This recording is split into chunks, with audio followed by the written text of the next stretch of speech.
देखिए, यह तो छिपा हुआ किसी से नहीं है कि मधुबनी में स्वास्थ्य की व्यवस्था क्या है, सरकारी हॉस्पिटल हो या प्राइवेट हॉस्पिटल हो। तो एक जगह जहां यह बात बिल्कुल से व्याप्त है कि प्राइवेट हॉस्पिटल्स जो है किस तरह से लूट घसोट पब्लिक के साथ कर रहा है, उसका मेन कारण यह है कि जो सरकारी हॉस्पिटल है उसमें व्यवस्था नाम की चीज़ नहीं है। लोग मजबूर होकर प्राइवेट में जाते हैं और प्राइवेट हॉस्पिटल जो है उनके साथ यहाँ तक व्यवहार कर रहा है कि जब वो मर जाते हैं उसके बाद भी वेंटिलेटर लगा के उनसे पैसा वसूलने का काम किया जाता है। तो यह जो अपराध हो रहा है, इस अपराध को अगर रोका नहीं गया तो यह बिल्कुल मधुबनी जिला स्वास्थ्य व्यवस्था के लिए तो सबसे गंदा अभी माना ही जा रहा है। लोग किसी भी बीमारी में, हार्ट अटैक तक की बीमारी में वो डरेंगे यहाँ के हॉस्पिटल आने से। वो सीधा सोचेंगे कि हम मधुबनी से बाहर ही जाके इलाज कराएं और रास्ते में उनकी मृत्यु हो सकती है। मतलब मेरे कहने का यह मतलब है, मौत के खौफ से भी ज़्यादा खौफ जो है ये सरकारी हॉस्पिटल में आने पे आम आदमी को हो रहा है। और जिस स्वास्थ्य केंद्र पे अभी हम उपस्थित हैं, ये बाबूबरही जो प्रखंड है उसका एडिशनल स्वास्थ्य केंद्र है। एडिशनल स्वास्थ्य केंद्र कहने का मतलब यह है कि बाबूबरही में एक मेन स्वास्थ्य केंद्र है, उसके बाद इसको एडिशनल स्वास्थ्य केंद्र कहते हैं। बरहारा में है। हाँ, अभी हम बरहारा में हैं, तो ये एडिशनल स्वास्थ्य केंद्र बरहारा में हम हैं। और जो एडिशनल स्वास्थ्य केंद्र बरहारा में जो कागजी रूप से दिखाया जा रहा है वो बिल्कुल ही मतलब कि हो नहीं रहा है, असत्य है। कागज़ में दिखाया जाता है डेली डॉक्टर आते हैं, कागज़ में दिखाया जाता है डेली जो है वो मेडिसिन का वितरण होता है, लोगों का सुचारू ढंग से इलाज होता है। बहरहाल यह स्थिति इस हॉस्पिटल के पास इतना ज़मीन है कि जो बाबूबरही प्रखंड हॉस्पिटल है उससे कहीं ज़्यादा ज़मीन इस हॉस्पिटल के पास है। और यह बहुत ही घनी आबादी के गाँव को जोड़ता है। एक साइड जहाँ बसा है, दूसरा गढ़ी नवटोल है, बरदाहा है, बरदाही है, बरहारा है। तो जब कोई घटना घटती है किसी के साथ और हॉस्पिटल का ज़रूरत पड़ता है तो नज़दीकी हॉस्पिटल में वो जाने के लिए चाहते हैं। तो इस हॉस्पिटल में अगर मान लीजिए कि रात में कोई जो डिलीवरी पेशेंट है उसका डिलीवरी होना है तो इस हॉस्पिटल में आके उसको वापस जाना पड़ेगा, उसका यहाँ पे डिलीवरी नहीं होगा। तो सरकार को मैं सबसे पहले यह कहना चाहता हूँ कि घनी आबादी के क्षेत्र में यह हॉस्पिटल है और यह जो अत्याचार हो रहा है बाबूबरही के साथ, इस अत्याचार को वो बंद करें। जो यहाँ पे व्यवस्था है सबसे पहले उस सरकारी व्यवस्था जो दिए हुए हैं उसको वो सुचारू ढंग से तुरंत चालू करने का काम करें।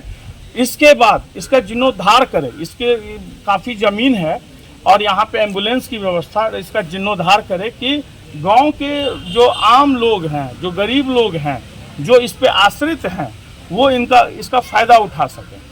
तो इस अपराध को बंद करें। नहीं अगर इसको सुचारू ढंग से चालू किया गया तो फिर बाबूबरही में जो है तो बहुत ही बड़ा एक आंदोलन किया जाएगा, जन सैलाब उमड़ेगा। तब सरकार को अपनी गलती पे पछतावा होगी कि वाकई रूप से हमारे पदाधिकारियों ने गलत किया है। हमने बहुतों बार राष्ट्रपति महोदय जी को पत्र लिखा, स्वास्थ्य मंत्री महोदय को पत्र लिखा, ACS हेल्थ को पत्र लिखा और इंक्वायरीज वगैरह हुई है। सिविल सर्जन जो अभी मधुबनी के हैं वो क्या ये खेल खेल रहे हैं भाई, उनका हमको ये समझ में नहीं आ रहा है। जो प्राइवेट कहीं फर्जी नर्सिंग होम चल रहा है या प्राइवेट में कोई भ्रष्टाचार चल रहा है उसको वो बंद कर देते हैं, फिर जाके उसको खोल देते हैं।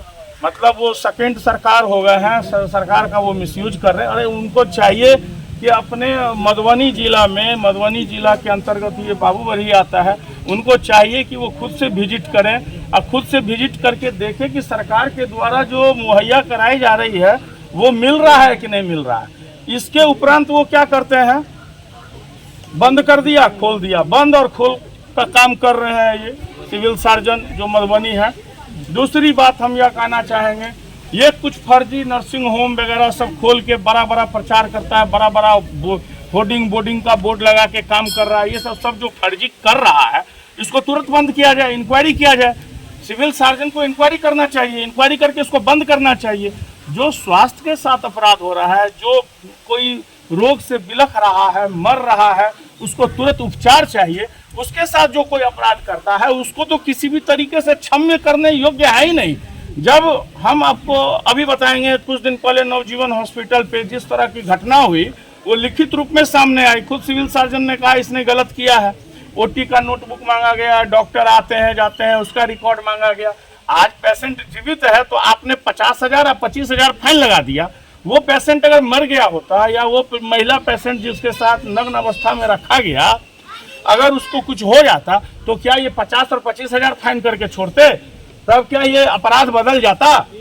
तो मैं यह सिविल सर्जन को भी कहना चाहूँगा कि इस तरह का एक्शन लेने से वो बाज आ जाए और प्रॉपर एक्शन लें जिससे कि ये स्थिति यहाँ पे सुधर जाए। और अगर पब्लिक उतर जाएगी तो ये मधुबनी जिला है, सिविल सर्जन जी तो चले जाएंगे यहाँ से, उनको तो सरकार हटा देगी ही। ये मधुबनी जिला है, क्योंकि जब अन्याय का अंत हो जाता है, जब भ्रष्टाचार अपनी प्रकाष्ठा को पार कर जाती है, तब यह मिथिलांचल धरती का जो आम युवक है, आम लोग हैं, आम जनता है, रोड पे उतर के अपनी ताकत को दिखा दी है और सरकार को जो है वो झुका के रख दिया है। तो सरकार के तरफ हमारा सीधा निशाना अभी नहीं होके मेरा पहला निशाना सिविल सर्जन है और मैं इस बात को सरकार तक पहुंचाऊंगा कि आखिर मधुबनी जिला में बाबू बरही के साथ इतना बड़ा अन्याय क्यों? अगर सरकारी रजिस्टर में डॉक्टर के आने का मेंटेन हो रहा है, दवाई खर्चे का मेंटेन हो रहा है, तो वह आम लोगों को क्यों नहीं मिल रहा है? और सिविल सर्जन खुद इसकी जांच क्यों नहीं करते हैं और आम लोगों के बीच में जाके रिव्यू रिपोर्ट क्यों नहीं लिया जाता है? क्या गरीब आदमी शोषण के लिए ही बना है? शोषित ही करते रहिएगा। वो मर गया तो उसको कोई पूछने वाला नहीं है। तो मैं इस चीज़ का बिल्कुल विरोध करता हूं और हम बाबू बरही के साथ हैं, बाबू बरही के गरीब लोगों के साथ हैं, उनके जनता उसके साथ हमेशा खड़े हैं। और मैं यहाँ से एक बात यह पहुँचाना चाहता हूँ कि इस तरह का अपराध को अब बंद कर दिया जाए। जो अपराधी है उनके लिए बहुत अच्छा रहेगा।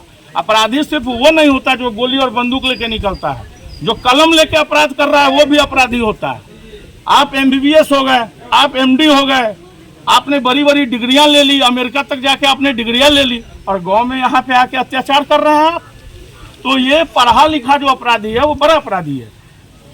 कोरोना काल में, लॉकडाउन में, जहाँ डॉक्टरों ने अपनी जान को गंवा के लोगों को बचाया है, वही आज जब स्थिति सामान्य है तो आज अभी मैक्सिमम डॉक्टर्स प्राइवेट हॉस्पिटल्स को जो है संरक्षण प्राप्त है, संरक्षण प्राप्त है और ये अपना मनमानी कर रहे हैं।